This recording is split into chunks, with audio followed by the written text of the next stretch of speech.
ټولو ته مبارکي وایو. او دا یونیفورم ځان سره خپل شرایط هم لري. دا یونیفورم یوازې د رسمي مجاهدینو او د استخباراتو د منصوبینو لپاره دی او هیڅ غیر رسمي وګړی نشي استعمالولی. دوهم دا یونیفورم ځانګړی سریال نمبر لري. هر مجاهد چې خپل خاص یونیفورم ثبتوي. دریم دا دی چې دا یونیفورم چې چا پر بدن وي دا کس د نظام او د خاصتا د استخباراتو د ادارې استازیتوب کوي. د دوی عمل و تعامل ته په کتو باندې د حکومت په اړه قضاوت کوي.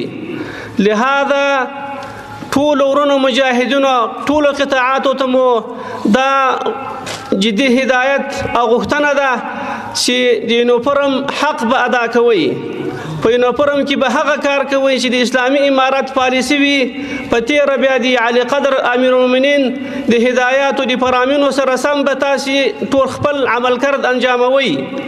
لکه هغه چې په تیرو ملاقاتو کې د استخباراتو د ولایتي رئیسانو سره دا خبره وکړه چې استخباراتو منصوبین چې دي دا د ما په هر ولایت کې خاص استازي دي.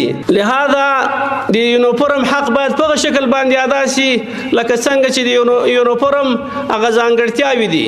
نو کوم ملګری پسې کوم مجاهد پسې که د هرې قطعې مربوط سړی وي چې په هغه پسې یونیفورم قید شوی وي باید هغه د خپل د یونیفورم حفاظت وکړي چې بل څوک ورته غلطه استفاده ونه کړي. لهذا لدې استوى بیا ان شاء الله العزیز مطلق د استخبارات و چوکاټ کې بل یونیفورم نه استعمالیږي.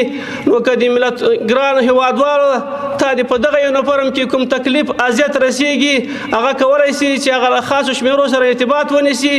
بیا به د هغوی په شکایت باندې غور کیږي. او که دا شي و چې د استخباراتو په نامه باندې بل چا استفاده کړې وه یا بل یونیفورم و نو هر څوک دې په دې پوه شي چې هغه د اسلام او د نظام دښمن دی یا غل دی او خپله شخصي استفاده کوي. تنصر الله ینصرکم.